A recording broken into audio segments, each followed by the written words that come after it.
Big news here, Notre Dame fans. Four-star offensive tackle Sullivan Absher has announced his commitment to the Notre Dame Fighting Irish. Again, guys, big time get. Top 100 player according to On3, number 10 offensive tackle in the country, four-star player from South Point High School in Belmont, North Carolina, a Charlotte suburb. And bringing on Tim Hyde, blue and gold football analyst, to talk about this big news. And Tim, you love line play. Like, this is your area of expertise more so than anything.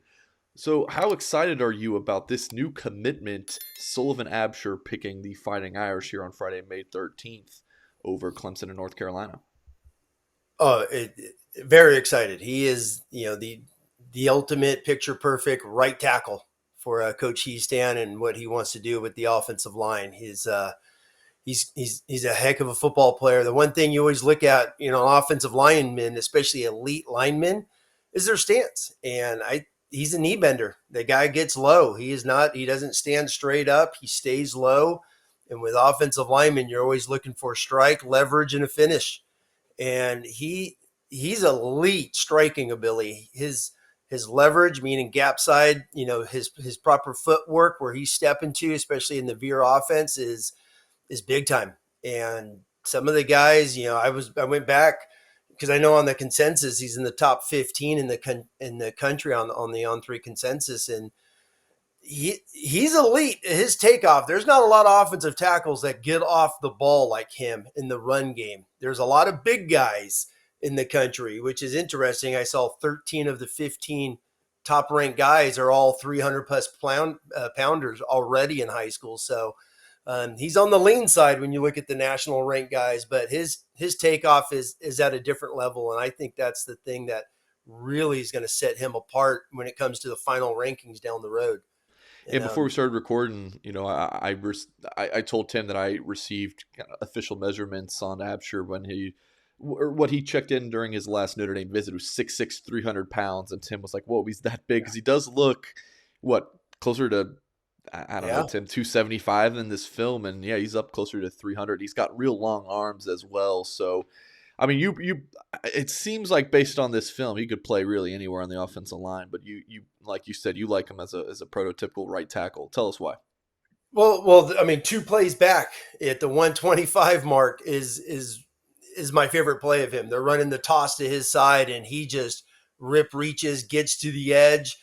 And the thing that really sets Sullivan apart right here from so many other offensive tackles that are nationally ranked is his ability to get to the second level I is elite. There's not a lot of guys that are constantly, look at this right there, moving his feet at a high speed, 10, 15, 20 yards down the field, which he does. And that just bodes so well for Notre Dame and their, whether they're down blocking, running some of the pull schemes they've done in the past, or just running outside zone, the true traditional outside zone scheme that, Tommy Rees has been doing a lot of. And obviously Coach Heastan in his NFL days has lived on that. His footwork is really good. He's a good football player. Like I said, I know the consensus he's top 15. I think when it's all said and done, he's going to move up the charts pretty high there. He's a good football player. He really is, and you can't say that enough about his attitude.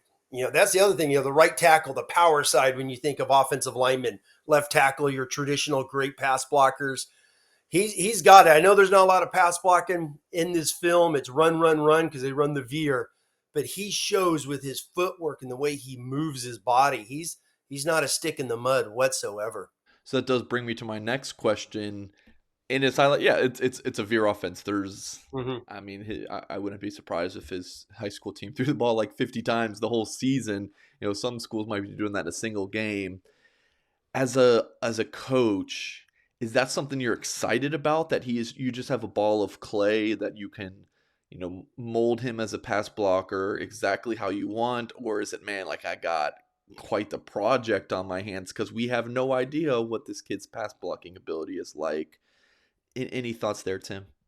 No, great point. I mean, that's going to be, the first thing they're going to have to do is when they, coach him up and teach him, obviously, pass pro at the Notre Dame level there. But He's 6'6" plus. He's got long arms, and his footwork is really, really good. So he's got everything you need to start with when it comes to teach how to kick step, keep your shoulders in front of guys, and ride guys out. I mean, we go back to Joe Alt last year. Joe Alt was light. He had played a ton of tight end, not a great, he didn't pass the block a lot, but he had everything you needed: footwork and arms and long arms. And that's what he used. He rode guys out a ton last year. And Absher will be able to do that because he's a very athletic offensive tackle. And I see him being an offensive tackle. I know some may think, oh, if Veer offense, it bodes well for the offensive guard. Sure, he could be a great guard, but start him off at right tackle, kind of like Alex Bars. I told you before, I went back. I thought he looks just like Alex Bars coming out of Nashville on his senior film. So, and Bars played guard, tackle. He was all over the place for Notre Dame. So I think Sullivan Absher brings that as well. I did an article, published once Absher committed. It's called Expert Reaction. I do this for every commitment Notre Dame has. Like, what are the analysts saying? So I give my take on the recruiting side of things, like how things came together. We get on 3 director of scouting and rankings. Charles Power, who we've done some videos with this week, which have been awesome. Tom Lemming, godfather of recruiting. He said that Absher's got number 1 overall pick, not first round pick potential, number 1 overall. And the thing I love about Harry Hiestand in his his time here at Notre Dame, I just don't see him going anywhere. It's not like, oh man, this guy wants to go be an offensive coordinator. So he wants to be the offensive line coach at Notre Dame. Like, I don't think he wants to coach anywhere. He tried the NFL thing. I think he just wants to be at Notre Dame until he's done coaching. So I could seriously see him at Notre Dame for the next 3 to 5 years when Sullivan Absher will be here. So I think that's pretty exciting. And then on the recruiting side, Notre Dame offered Absher last October. It was October or November. Jeff Quinn was doing a fine job, but Absher told me that, I mean, it's not that he had a bad relationship with Jeff Quinn, but his connection now between Harry Hiestand, Tommy Reese, Dre Brown, and Chad Bowden in the recruiting office. Of course, Marcus Freeman.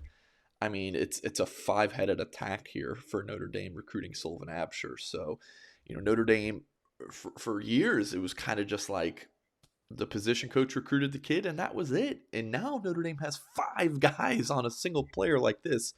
So huge win. Like I said earlier, beating out Clemson and NC State. He grew up a North Carolina fan. He wasn't quite feeling the Tar Heels. NC State did a really good job recruiting him. Them making the Final 3 for, a player who I honestly feel has 5-star potential. That's a big deal for them.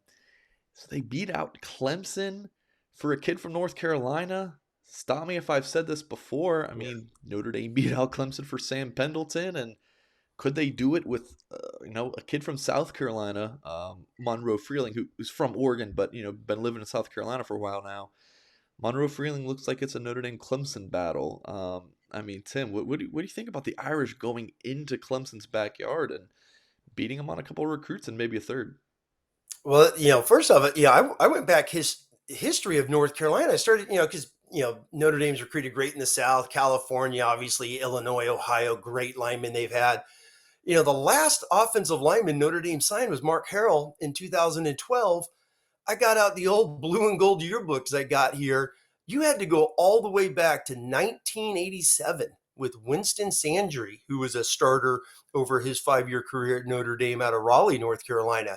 I was like 1987, 2012 was the next one, and now you're getting 2 out of Carolina. And that's just for Notre Dame recruiting in the South. Yes, just out of the state of North Carolina. North Carolina. Okay. Yeah, the state out of North Carolina. So they've got a lot of DBs, some linebackers in the past. Obviously, the Okoro brothers as well, and McPherson, the punter's coming from Carolina. Right. But offensive linemen, I was like, two since 1987, and here they are getting 2 this year, beating out Clemson. Obviously, Michigan was high on these guys as well, but it's awesome. And then you go down south, the Monroe Freeling, as you know, that's a 50-50 coin flip going forward with him, and he is the ultimate left tackle to go with Absher here as the right side. So that would be unbelievable bookends, both coming out of areas Notre Dame historically doesn't go to. Yeah. I love how Tim Hyde throws in just a quick little Michigan jab. Just got to throw in Michigan. I'm going to do a column soon about Notre Dame recruiting over Michigan because Notre Dame's cleaning house over them in this Yes. 2023 class. So good stuff there from Tim Hyde, Blue and Gold analyst, talking about Notre Dame's big commitment from Sullivan Absher. Make sure you guys go over to blueandgold.com, $1 for 1 year of premium access. Appreciate you guys. We'll catch you next time.